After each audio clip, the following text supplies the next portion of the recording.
Hey guys, welcome back to our channel Ichche Dana. আমি পূজা, তোমাদের জন্য নিয়ে এসেছি নতুন একটা ভিডিও।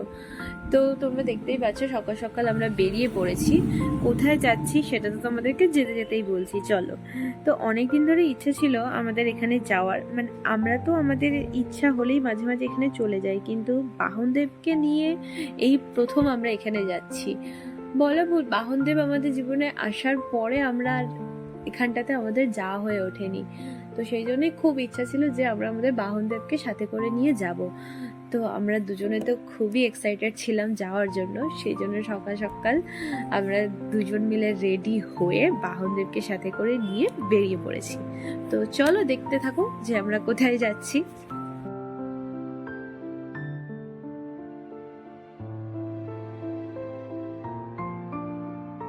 তো এই যে আমরা চলে এসেছি আমাদের আজকের গন্তব্যস্থলে।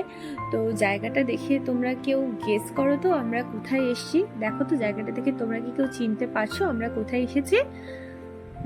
হ্যাঁ, ঠিক গেস করেছো তোমরা। আমরা গেছিলাম দক্ষিণেশ্বরে মায়ের মন্দিরে পুজো দিতে বাহনদেবকে সাথে নিয়ে।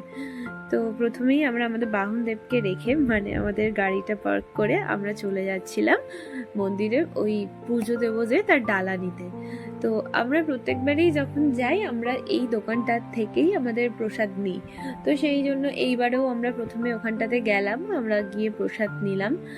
দেন তারপরে আমাদের সেদিনকে একটু দেরিও হয়ে গেছিলো, তো আমাদের দোকানে কাকুটা বলছিল যে তাড়াতাড়ি যাও, না হলে মা মন্দির বন্ধ হয়ে যাবে। তারপরে আমাদের কাজও ছিল, আমরা সেদিনকে তো প্রথমেই পুজো দিইনি, আমরা আগে গঙ্গার জল নিয়েছিলাম, দেন আমরা পুজো দিতে গেছিলাম। কারণ আমরা যখন গেছিলাম তখন না জোয়ারের সময় চলছিল, তো সেই সময় যেহেতু জলটা নিতে হবে সেই জন্য আমরা তাড়াতাড়ি করে চলে যাচ্ছিলাম জল নেওয়ার জন্য, গঙ্গার জল নেওয়ার জন্য। আমরা যখনই যাই মোটামুটি গঙ্গার জল নিয়ে আসি। আর আমরা তো মাঝে মাঝে প্রায় বলতে পারো প্রতি মাসে কি 2-3 মাসে একবার হলেও অন্তত যাই, কয়েকদিন ছাড়া ছাড়াই আমরা যাই, মনে হয় যেন কতদিন যাইনি। তো যখনই যাই তখনই আমরা গিয়ে গঙ্গার জল নিয়ে আসি। তো এইবারেও সেই জন্য মায়েদের অর্ডার ছিল যে না, গঙ্গার জল নিয়ে আসতে হবে। তো ওই জন্য আমরা আগে গিয়ে গঙ্গার জলটা নিয়েছিলাম, তারপরে আমরা মন্দিরে গেছিলাম।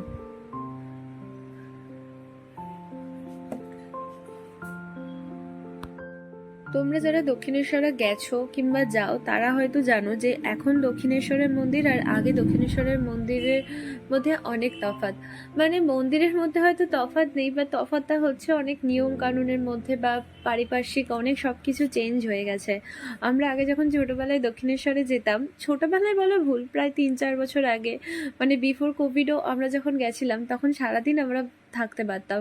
হয়তো মন্দিরের ভিতরে ঢুকতে দেওয়ার একটা টাইম ছিল, নির্দিষ্ট টাইমের পরে মন্দিরের ভেতরে মাকে দর্শন করতে দেওয়া হতো না, কিন্তু মন্দির চত্বরে সবাই থাকতে পারত, গঙ্গা জলে নিতে পারতো যখন তখন, কিংবা গঙ্গার পাড়ে বসা যেত, কিংবা যারা গঙ্গার ঘাটে স্নান করে তাদেরও কোনো সময়ের ঘড়ির সময় বেঁধে দেওয়া ছিল না। কিন্তু এখন আফটার কোভিড এখন সবার জন্য একটা নিয়ম করে দিয়েছে, মানে দক্ষিণেশ্বরের মায়ের যে মেন মন্দির, ভেতরের মন্দিরের সাথে সাথে পুরো মন্দির চত্বরের মেন গেটটি বন্ধ হয়ে যায়। প্লাস মানে আগে আমরা যখন তখন ঢুকতে পারতাম, যখন তখন বেরোতে পারতাম, কিন্তু এখন তো আর সেই নিয়ম নেই না। ওই জন্য এখন গেলে একটু মানে হাতে টাইম নিয়েই যেতে হয়, যে এই টাইমের মধ্যে আমাদের সব কমপ্লিট করতে হবে। আগে আগে আমরা যেতাম, বসে থাকতাম সারাদিন মন্দিরে, খুব ভালো লাগতো। কিন্তু জানি না কেন এই নিয়ম করেছে। কোভিডের সময় করেছিল ঠিক আছে, কারণ তখন কোভিডের জন্য অনেকই প্রবলেম, মানে অনেক কিছু চেঞ্জেস হয়েছিল, কিন্তু সেটাকে কন্টিনিউ করা কোথাও গিয়ে আমার মনে হয় এটা কন্টিনিউ না করলেও হতো। মন্দির তো না, মায়ের মন্দিরে তো সবারই থাকার অধিকার আছে।